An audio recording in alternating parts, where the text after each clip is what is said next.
Hello and welcome to Weekly Open. I'm Brian. We got Cred and Don both on the line. We're here for the first time in a couple weeks. Thanks for hanging in there with us. You didn't miss much in the market. I'm sure you weren't paying attention to the market at all because Weekly Open wasn't on. So welcome back to paying attention to crypto prices. Don, you're on the left. How you doing? Good. I mean, I've just been ignoring the market and just been playing video games instead. So I'm doing excellent. Well, good for you. Cred, how's it going? I mean, might as well take another couple of weeks off, given how this thing looks. But all in all, doing well. Thank you. And you, Ledger? I am doing well. I have to say, I used like childhood math for the first time in years this weekend, and it was really fun. The Pythagorean theorem and like finding the angle using SOHCAHTOA. Y'all know this with sine and cosine and tangent.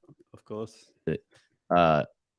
We were working on a treehouse in my backyard to improve a treehouse that was already there, and it was a lot of fun.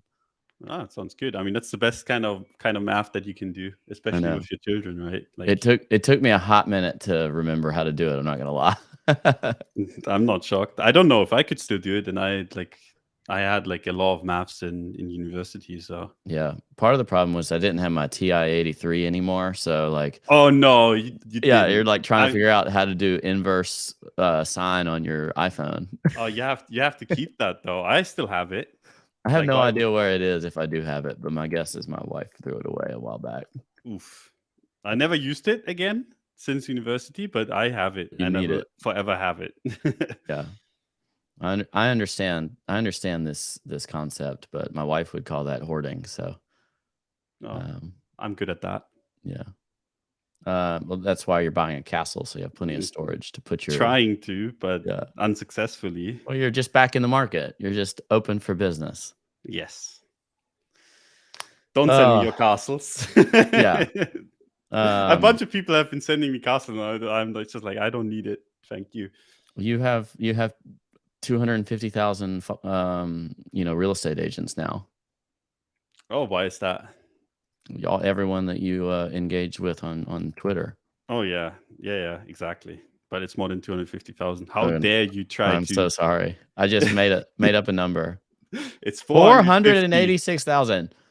That's a significant city there, Don. Oh yeah, it's quite funny, but it's like a zombie city. It's like Atlanta after in Walking Dead, where 400 of 486,000 are surely non-existent anymore. Oh yes, exactly. It's a wasteland. It's bots. It's 2017 Don's watch list bag holders. the whole thing. Oh, that printing, bro, in comparison to the 2020 whatever bag holders. Yeah. It's like I just wake up from a coma, Sol, Luna, AVAX, Axion, staking on Celsius. It's like, how am I doing, guys? Oh man, that Suzu coma is not great, is it? Yeah. No. His was mostly Bitcoin, so he'd probably be all right if he had actually followed the plan. Yeah, I mean that's how it usually goes, right? Every cycle, like you're probably gonna survive if you're in Bitcoin, but if you're in shitcoins, good chance you're either like 99% you're dead, 1% you're rich, and that's why everyone does it. Yeah, man, looking at some of these actually is sad. Oh yeah, you got me scrolling through a couple of coins people the retail folks liked. I feel like that's a useful exercise. Look at ADA here. No bounce, really. I mean, that's kind of lame. Just nasty flagging. It's actually at its that is a funny part. It's at its 2018 all-time high. That's log as well, right? So it looks forgiving. Yeah. Oh, that's true. Yeah.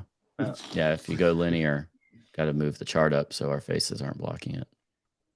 Yeah. Beautiful. That's what retail's feeling right now. The thing is, it's not just retail, right? Like I do the same exercise where I'll get up and I'll click through the large cap alts, and most of them just look pretty terrible. I don't even do the painstaking exercise of looking through DeFi stuff and last cycle stuff with a ton of focus.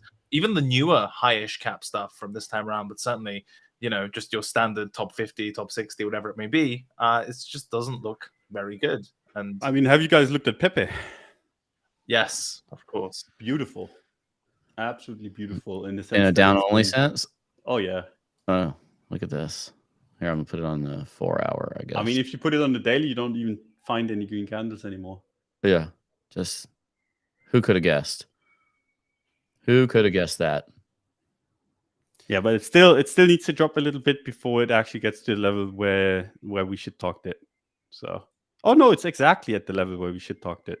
Oh, did we talk about it down here? We talked about it in the consolidation of 2nd to 3rd May. Oh, So you I'm don't even looking have at that on the Oh, I chart. got to look at yours. You have it open? Yeah, I have it open. So this is, I remember this is where you said it's over. Yeah. It And was over. It just had a little more fun to have first. Yes, I mean that's how these things goes. Like that's the problem. Like I think even when we had the argument back then, like when we talked about it, and I was like, it could go 2x, it could go 3x, but the end result is the same, right? Yeah, it's where are you going to start your bleed from? Yeah, and I mean it went up quite a bit from there, but it's all but retraced.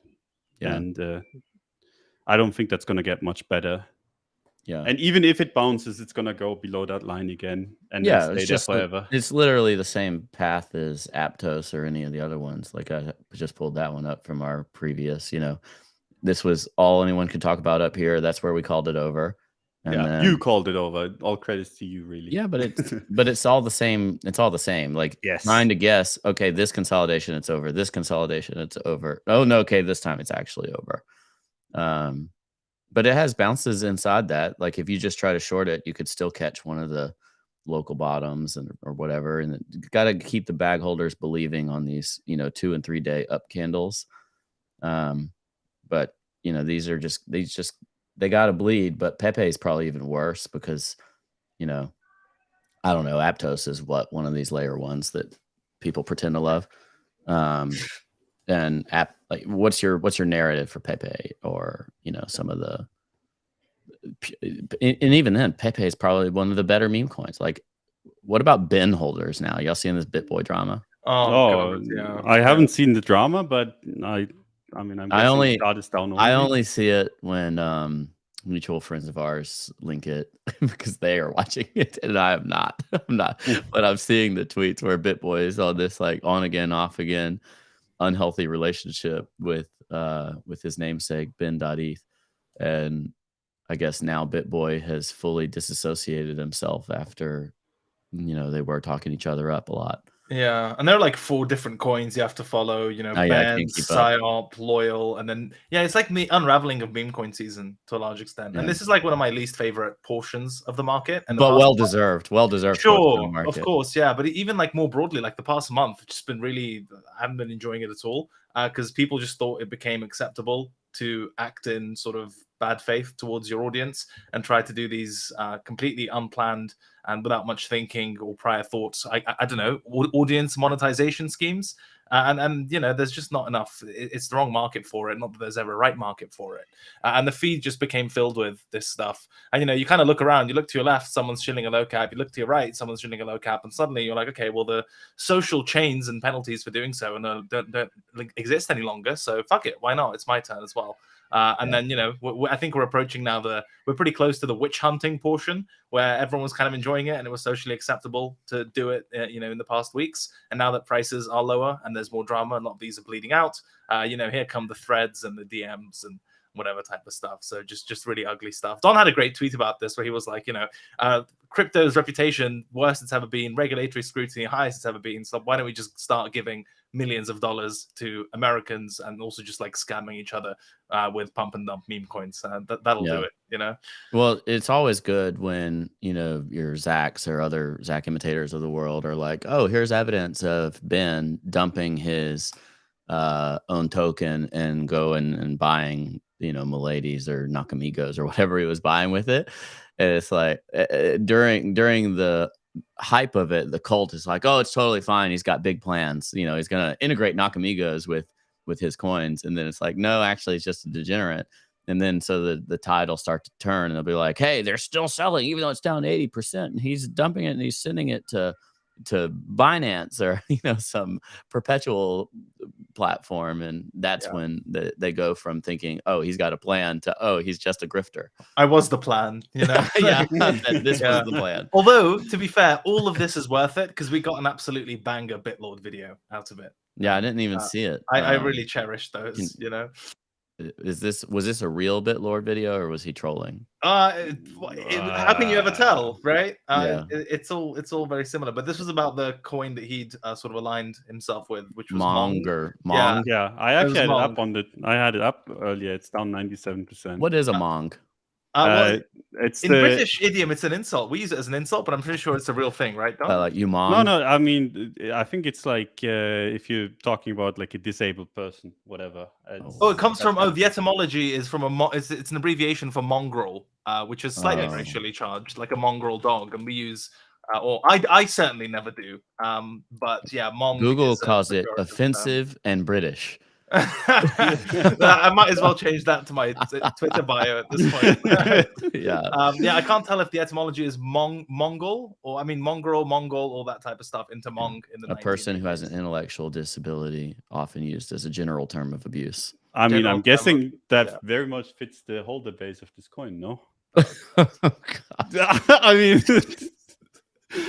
I'm sorry, but why the fuck would you hold that shit? But then again, yeah, BitLord was shilling it very heavily. But I never I don't know like what is real and what isn't. I think like 90% isn't real, and the rest is like there's like a little bit of truth in it, and then most of it is just like a character he puts on. But it's mongoose coin. Mongoose, a small carnivorous animal with a long body and tail and a grizzled or banded coat, native to Africa and Asia. Yeah. So a mongoose is like a beta version of a honey badger. Right. Yeah, but that's quite unfortunate then, right? Because the name of the coin is like an animal coin, but the abbreviation turns it into an insult for calling someone mentally disabled. I mean, I think that's literally the point, no? Either way, the red candle is drilled down into Cred's box there on Don's chart, so we can't even tell. I am support, yeah. Also, Don is now the Vaxxed Matrix agent on Twitter, which I found absolutely comical. I fucking love it. Oh my god! I don't know if you saw that one, Ledger. No. I was like posting that we haven't really done too much useful things with crypto. Like, I mean, we have done a few, but not too many. And then someone posted, what did he say? Craig, you must know, like word by word, like something like. Should I be offended by that implication that I know that you've memorized the abuse that you get? Oh, because you just said it. Because you can't be offended if it's true, Craig. because you just said it. Just like.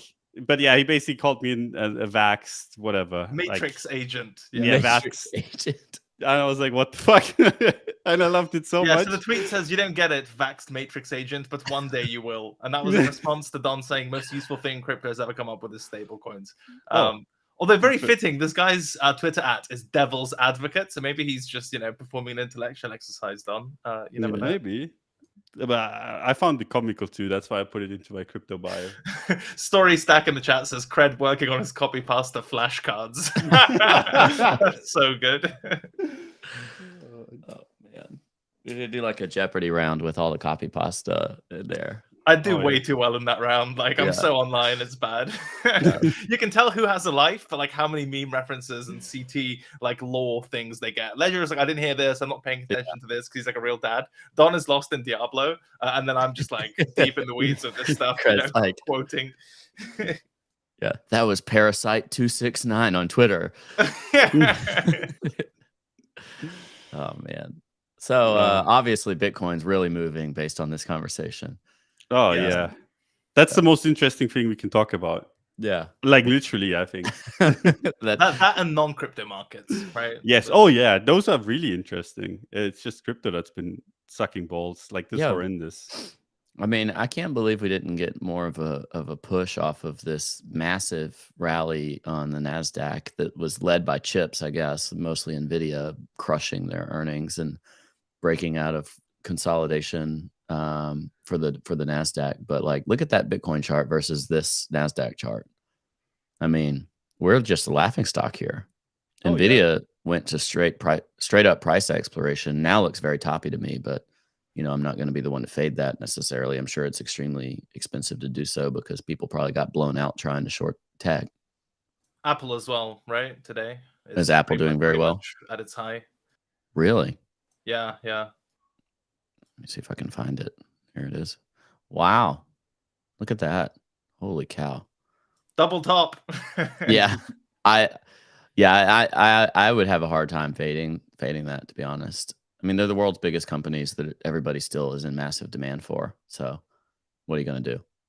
Yeah. But I mean, I wouldn't want to short them. Just leave them alone if you're bearish, I think. Yeah. It's kind of the same thing as crypto, you know, where you're in the sense of like the long tail is getting hammered, but the fattest part of the tail is just getting fatter.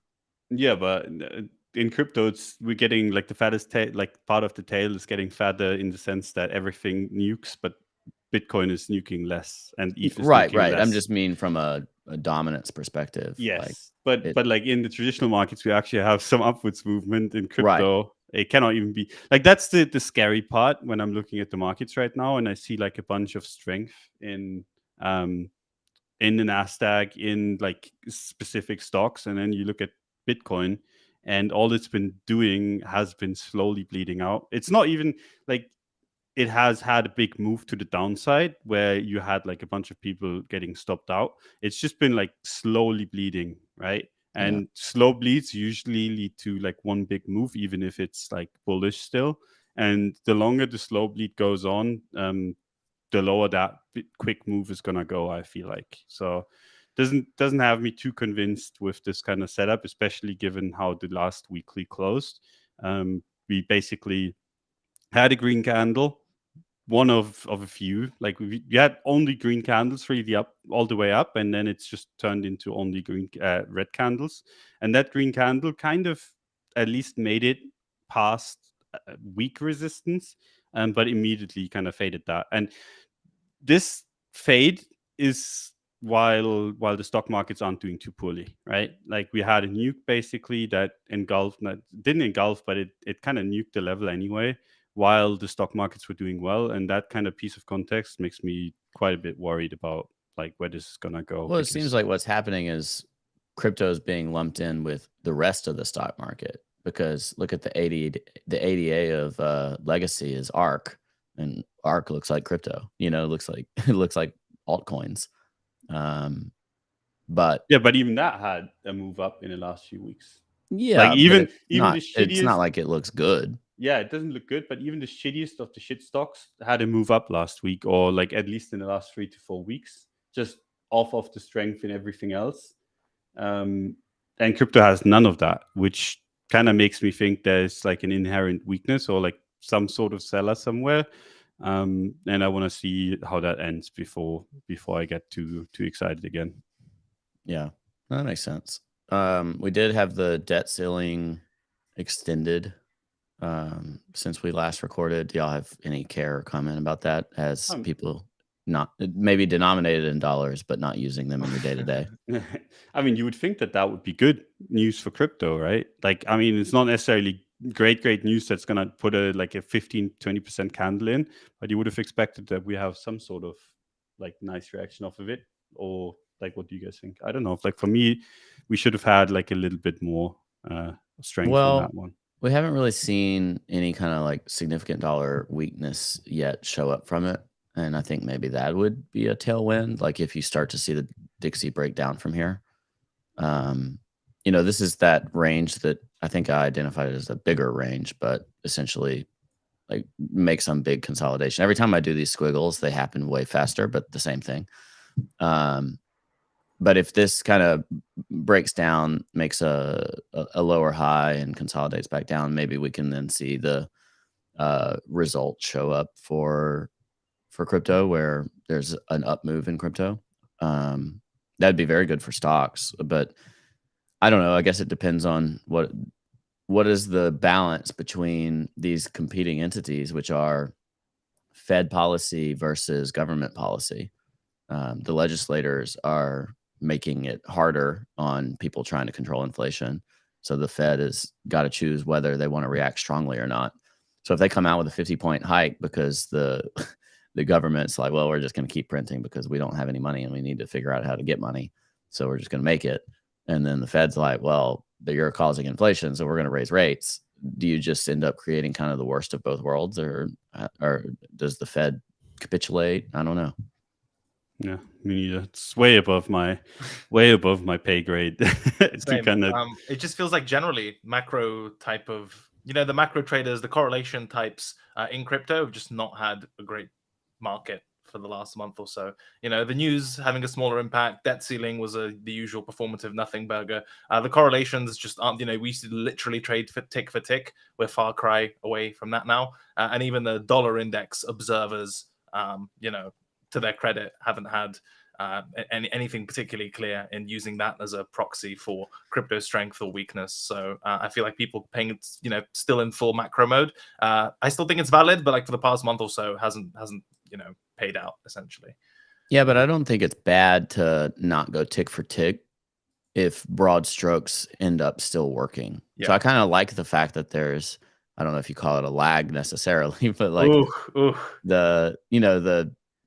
but crypto not moving tick for tick with the S&P doesn't hurt my feelings. I agree. Tick for tick, no, but missing out on, some stocks Yeah, putting in new all-time multi-week. highs, indices themselves like breaking out from multi-week, multi-month consolidations, and we're bleeding lower, right? So tick for tick, I agree, but like big structural changes or breaks in market structure, that type of stuff, I'm less of a fan of. I've got less. I think one of the things I do like is there's this general lack of interest for the dumbest stuff in the market. So even like Bitcoin and ETH aren't tanking or anything, but like look at all the ones that retail just flocked to. And I think this is what's important to get out of the ecosystem. Like this is Shiba Inu, and even this move into the new meme coins died so quickly. That is kind of like a last gas type of thing, right? So now the flows start taking ETH and BTC more seriously, and you see this dominance run escalate. Doge is the same way as Shiba Inu, basically pressing its lows. So if we have a breakdown in ETH and BTC, do you have a major breakdown in these, and then kind of people's interest in them just goes away completely? It's just hard to reconcile that with meme coins and people sending millions of dollars to Benny. Yeah, but now they're getting burned, so like that's what the last gas is, right? Like right. they those cycles are so short, whereas the Shiba Inu ones lasted like a year or more. Can that be a benefit for tide turning type of stuff? I mean, I think it could basically. The best way to kill all of these would just be going sideways for months and months on end. Like if we went like sideways for 12 months from here, like a full year, you'd see all of these coins just disappear completely. Yeah. If you get volatility, people are gonna go back to them. Right. I think it's just like the same with Pepe, right? The moment this market is gonna turn, like the moment Bitcoin starts looking good, a bunch of people will allocate to Pepe again, and it's gonna pump 2x or 3x. Like that's just damn obvious, right? But then it's gonna go back to bleeding out because the market, like if that happens, the market's just not ready, in my opinion. Like you have to have these kind of shitty. You need a Bitcoin run. Yeah, and you have to have this die basically. And the best way to do it, I think, would just be like slow bleed or just in general sideways. People always say like, "Oh, we're moving sideways. All coins are gonna go nuts." It hasn't been the case for ages and ages, right? It was DeFi summer the last time that happened, and that was after a long bear. Yeah, and I mean, in general, like it's not like if you have like a sideways movement of a long time, like for example here, right? Like I'm talking about long time sideways. This was like we had alt season up here, right? Where Bitcoin was like trading at 17, 15K, like the first few weeks. And then all of the rest, all of this sideways was basically just altcoins bleeding out. And you have like a handful of coins that are doing well, or specific sectors that are doing well. But the whole alt season thing, as in like you hold anything and you make money, I don't think that's going to happen. Like you're going to have like a few coins, a few narratives that go, at best, and that's because people are bored, right? It's the same with the meme coins that we had that went crazy. It's because there was nothing else to trade. Like it was a boring market, and then people are just like, fuck it. And then they see other people make money in a boring market, and then they over allocate and get completely wrecked. And I think that might happen again if we go sideways, but the whole like, okay, altcoin markets are going to do well, I don't think so. Like, and this is like something that I hear all the time. Like, oh yeah, let's go sideways so altcoins can do well. And I mean, I just don't agree. Yeah, that seems like one of the hangover assumptions from past market cycles that sort of gradually becomes less true. It's similar to the risk curve argument. You'll go BTC, ETH, high cap, mid cap, low cap, meme coins. It seems like that's, at least if I'm being charitable to the argument, it's trend specific, like in a normal sort of transition from bear market consolidation, trend forming breakout bull market type of thing. Maybe that those assumptions hold true, but in this regime, that just hasn't been the case, right? We pretty much go from like BTC, ETH, and then like straight to garbage meme coins. The cycles in those are even shorter, and then you have like the shiny narrative catalyst coin of the day. I think those assumptions are built off like an uptrending regime, or where there are inflows and capital rotates and all this type of stuff. Whereas what we're seeing is more of just sort of liquidity draining events and participants going straight from kind of no exposure to peak gambling at the very tail end, and then sort of those dollars leave the ecosystem. So yeah, I I think there are lots of continue to be a examples like believer that. that it's a reasonable time to just try to stack whatever you believe in the most. Where my personal belief would be in ETH and BTC. Oh yeah. So if you play the gambling games, identify them as games, and know when to exit the game. And if you can accomplish that, then fine. But I wouldn't put a lot of risk into trying to do so, versus like stacking up little by little, even if it's 1, 2, 3% of your total portfolio. If you can turn that into Bitcoin or Ethereum or whatever you love most, and that kind of higher end of the tail, fattest part of the tail, then that's great. Good game. Have fun. But if that's my only goal, basically. Going deep down the line is tricky, especially with meme stuff. I think in general, like ETH, and we can talk about it. ETH just is gonna suck out basically the interest in the other altcoins.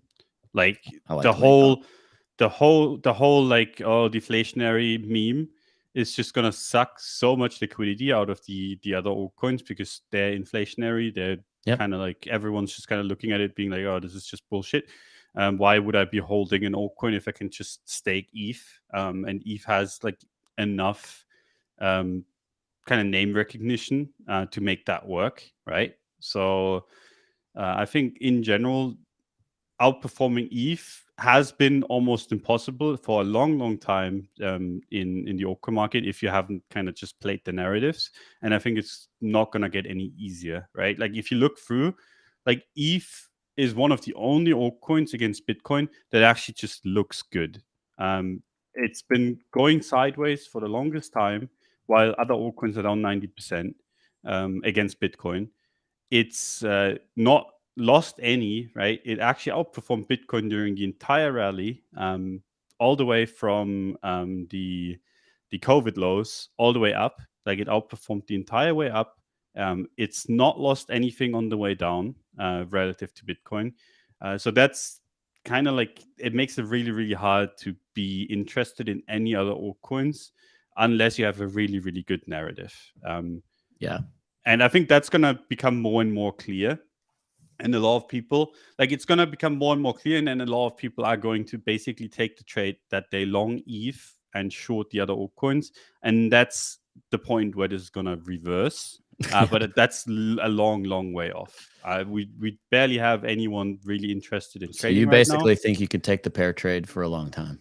Yes. I think you can, like, if you have ETH and ETH long, and then you have 100 other shitcoin shorts, basically, you will make money until that becomes like a really attractive kind of narrative that you see elsewhere. Because I don't really see anyone talking about ETH. The thing is, like, it's not really been out. Like, it's not like it's been going up. Like, if you look on the ETH USD pair, right? Like, it's not been going up, but it's been holding so strong because the ETH BTC pair has just been inching up and up and up and up, that it, like, you have been taking less and less losses in the last few weeks than Bitcoin. And it's not really like this is going to go up like 50% in a day, or has been. That's why no one is looking at it. But it's been going up like a steady % or two every week. And yeah, I think that trade is a really interesting one. Like basically being bearish other altcoins, being bullish ETH, until that whole deflationary meme has played out, and like people are actually like taking note of it and going stupid. Like when people start trying to leverage on staking rewards or something. Like I think I could see that be the top, but we're nowhere near close to that, I think. So like I think long ETH, short other altcoins the same size is probably going to make you money regardless of what happens in the market. Exciting. No one does pair trades, Don. I feel like pair trades are like for super smart people or dumb people who just love naked risk but want to sound smart and not too degen. Like I can count on one hand people who actually take those trades. Whereas in reality, people are either in crypto, it seems your defaults are either just sort of directionally flat and you're in USD doing nothing, or you're just straight up delta punting, right? And the whole pair trade, spread trade type of stuff is great in theory, but it's sort of not why people get into crypto. And maybe if you're like a mega bull and you get mega bearish signals, like you sort of close your eyes and short some alts to hedge your exposure, and that's the sort of most you can do. But in general, it feels like outside of some desks and futures, etc., the whole spread trading, pair trading stuff just never really picked up. It's not what people in crypto are in for. The U.S. government is protecting me from pair trading. They only want me to take delta. Good. Yeah, they know what's best for you. I think in general, like you don't even have to like take it that way. You could also just be like, okay, I want to buy because the market looks good. What do I buy? And then you just buy ETH instead of kind of going down the rabbit hole of other altcoins.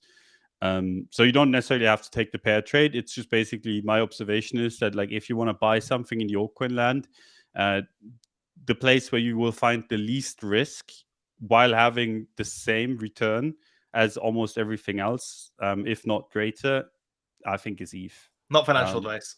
Not financial advice, but that's my personal strategy. Yeah. I think in general, like that's pretty straightforward, but it's not like people want to make those like, oh, I want to make a 2x in a day. I want to see like something go up 50% in 3 days. But they don't take the, okay, I want to buy something and then see it go up like 50% in half a year. But that's incredible returns. And I think that's something that you could get with ETH.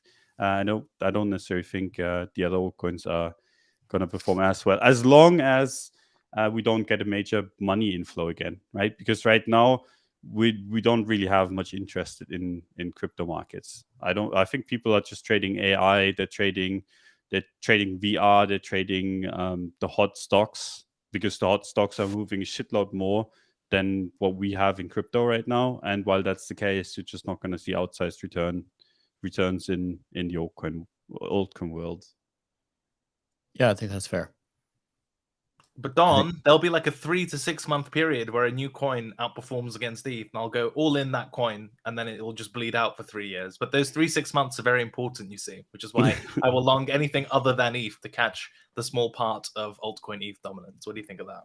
I mean, the funny thing is, like, I've been preaching this for months and months, like that you should be buying ETH, right? Like, if you want to buy something, and every time I've just bought like Litecoin or XRP or some other shit. And it's felt super fucking risky. I've managed to outperform ETH, but just barely, right? Like that's the funny part, right? If I bought every time I bought like my other altcoins, which I bought like quite like good, like I had really, really good Litecoin trades. If I just took the ETH trade, I would have been up like a little bit less, but the risk of it just going down 20% in a day is just so much lower, right? So technically I've just not been following my own advice, and it's been working somewhat, but I've been taking on much more risk, I think. So can I show y'all a super boomer chart? Yeah, please. All right, so the hit rate on this is incredible, but this is a monthly SPX fast moving average, so 20 months, almost 2-year moving average. And the S&P just flipped that white line. That's what that 20-month moving average is. This is also the Bollinger Band midline for you Bollinger Band enjoyers. But anyway, so the trade trigger here would be getting back on top of it. So don't worry about the breakdowns or anything else, whatever. Like just once it goes back above that 2-year trend or close to 2-year trend, it tends to be a very good trade. So like just a blindly in and done type of trade. And it just flipped it this June. It would have to close the month here, so it's a long way away. But I'm kind of on watch for that personally, because I think that would be really interesting to give me some belief that the S&P itself is just kind of over it and wants to reestablish a trend. Anyway, so it's just something I'm watching. It's historically this chart goes back to like the 80s, so and this is a market that wants to go up because it kicks out the worst companies and it overweights the best companies. And we're seeing that again, like somebody talked about the VR headset or whatever is why Apple's doing so well, but there's always good narratives for good companies, right? Like whether it's that for Apple or Nvidia with all the AI stuff, looks like it's just going to become one of the biggest companies in the world. I don't know. This chart interests me because this is not what my head tells me. My head tells me we're going to go sideways or dump for a while, Yeah, I have the same gut feeling. But historically, like this is a good trend based trigger, trying to play longer term games. And this would tell you to worry less about some massive global recession based on history. Yeah, you're just trying to get us to long the right shoulder of the cheat sheet. I know. Cheat sheet. Well, look if you go back, look at this. Last time we had massive inflation and a bad economy during it. Look at the 70s through 1980. So I was curve fitting big time because I forgot to show that part, but forgot. Yeah. I'm just always shocked, and I sort of have to ground myself by how short our time horizons are when we're talking about crypto like trade ideas. So if you can take the biggest bull, the biggest bear on Twitter, and they'd very likely agree that in 2 years or a year and a half or whatever, prices will be much, much higher. Or like at least meaningfully higher from where they are now, right? And in the investment world, like a year and a half to 2 years is absolutely nothing. Whereas in the crypto world, that's like 3 news cycles and 10 market cycles, which is what's so extreme. And I just feel like if you're always on crypto Twitter, you have to realize that the content you're consuming is optimized primarily for sort of day-to-day, week-to-week, maybe month-on-month type of speculation. And if you're interested in a more cyclical approach or sort of, crypto as an asset class over the next 1, 2, 5, 10 years, the information you're receiving is just, it's a category error. It's the you're looking at completely the wrong thing and the wrong time span. It's just like the thing I've go back to is sort of mentally, almost everyone's a bull. They just disagree on kind of price and time. Yeah, and even those disagreements tend to be quite minor. It's like, okay, 15K, 20K, 12K, and then how much higher is it going to be in like 6 months or 2 years? Like the disagreements are so minor in the grand scheme of things, but they essentially get exaggerated because of most people's time preference, which is very interesting. Linear is not the prettiest thing on here either, but it's no man's land. Like you put this on linear and it's just straight up no man's land. Yeah. Do you know what's not in no man's land? What? XRP. Oh boy.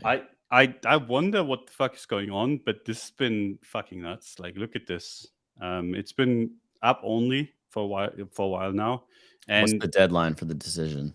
Oh, I think it was mid this month, no? But I don't know. Like there's something coming in the middle of this month that I know. And with a chart like this, I mean, that's going to be an interesting one. So yeah, XRP is one of the altcoins where I'd actually this is one of the ones that I'm watching because I think even if the other ones do shitty, this could just have like a run, or the opposite, obviously, given like if it's a news driven event. But this really looks really good, right? Like I don't really see any other crypto chart that looks even close to this good right now anywhere, which is quite funny because it's XRP, it's a boomer back, but once again, look at that. XRP, Litecoin, those are the only alts Don's interested in. I mean, it's the only altcoins that look good versus Bitcoin, right? Like Litecoin's been outperforming. Like, look, this is up. XRP's up. How grizzled is the XRP army at this point? Like, if you're still in, man. I don't know if they're still in or if it's just like a bunch of people that have traded while the XRP army existed and they're like, holy shit, the XRP army was so crazy. This is going to run again because they're so mentally ill. But everyone that's been in XRP since 2017 has just lost it at this point. And it's all just people that witnessed that complete savagery. I'd be super curious to meet XRP. People that are just like still big believers in XRP and like, I want to see the army come back. I know that sounds crazy, but I want to hear it. I want to hear Like if they win this court case and whatnot, they come out of the woodworks and they're Oh, all it's bloody and jacked, and it's just like, ha I mean, it's gonna be the coin of the year, no? Like Yeah. if XRP wins, it's gonna be the coin of the year. I think like that's gonna be the big upset.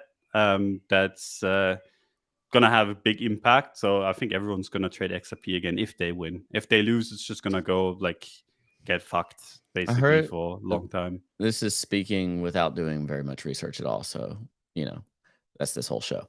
But I heard somebody say that there was potentially a path being carved where they could rule in a way that XRP wins, but it doesn't set precedent for all these other coins to essentially just also win by default via the precedent. And if something like that happens, that'd be kind of the worst case scenario from a total outlook perspective to me. Oh yeah, because what we really need is precedent. yeah. Then XRP sucks up all the liquidity. Everyone trades XRP, and everything else is just the same. Yeah, that would be a bummer. Yeah, that would stink. But I did see some lawyer type talking about the potential for that, and that'd be a lame outcome because then the government used a bunch of taxpayer dollars to both lose and not set precedent for an industry. Yeah, wouldn't be the first time. Yeah, like that we have like shitty enforcement action going on. I mean, it's pretty much par for the course in crypto. Yeah. So what else you guys gonna look out for? Someone named Ben getting arrested? Oh, I would love that. Anything else? I mean, me personally, I'm just gonna play Diablo 4 and then just let the market be the market and ignore everything. And it's probably gonna look different in a week or 2 or 3, and then I can get back into the thick of it. But currently, like just looking at Bitcoin, I mean, it's hard to take risk. And there's a few altcoins. Like I like Solana, I like XRP, I like Litecoin. Like those 3 altcoins, they're looking so good that I could buy them, even though Bitcoin looks shit to me. But I'll just refrain, given that I don't like the Bitcoin look, and play games instead. So that's my alpha for the week, which basically just means there's nothing for me. Anything for you, Cred? Big move coming soon. TM. But it's true. Like we've seen so much commentary about like vol is cheap, and it's been the case. I've been hearing those comments for many weeks now. It's not entirely, even on the daily time frame, which is notorious, like the weeklies and the dailies for BTC, which are notoriously sort of chop free, which is what makes high time frame trading, if you can afford that luxury, so good. Even those have been less than helpful, put charitably. Yeah. And so when those time frames they want to play ball, then I certainly know that like losing money is much easier than making it, even more so than usual.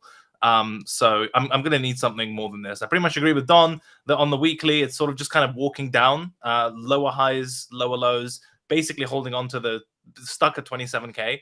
But the overall context is that failing to keep up with indices also just isn't great. Plus meme coin scamming. I don't like that. Yeah, that's not great. And then the daily has just been a tale of whenever you get a big green daily candle, it just bleeds out. That's it. That's just same range, sort of 26 to 28. It's a $2,000 range, and even within that range, you're not getting particularly clear.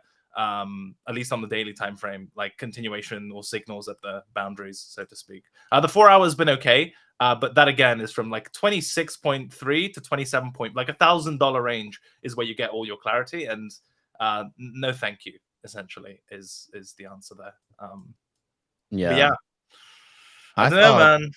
I thought vol was cheap in March, so back then I bought some like 90-day BITO, BITO, the BTC futures thing. It's like the only thing I can buy options for. So I bought some calls back then, and they are down 90-something%. So congratulations on other volatility buyers. Your counterparties, yeah. Volatility sellers in that case. Yes. But yeah, I mean, who knows? It's hard to predict exactly when it'll come, but it'll be obvious once it happens. Yeah, it won't look like this, that's for sure. Yeah, I do look forward to the days of volatility, but overall, Don, I agree with you that this is probably the healthiest thing for the market, to whatever it takes to kind of bleed out the dumbest version of speculation. So that's where we'll leave it. Sorry we hadn't been here for a few weeks. We've been trying, I promise. We talk and then have conflicts and can't figure it out. And then here we are today. So thanks for joining us. We'll still be around on probably an inconsistent schedule, but we'll attempt Mondays for a show called Weekly Open. It's a good goal to strive for. And thanks for joining us. We'll catch you next time. Be sure to like and subscribe and all that good stuff. And yeah, tell your friends. See you later.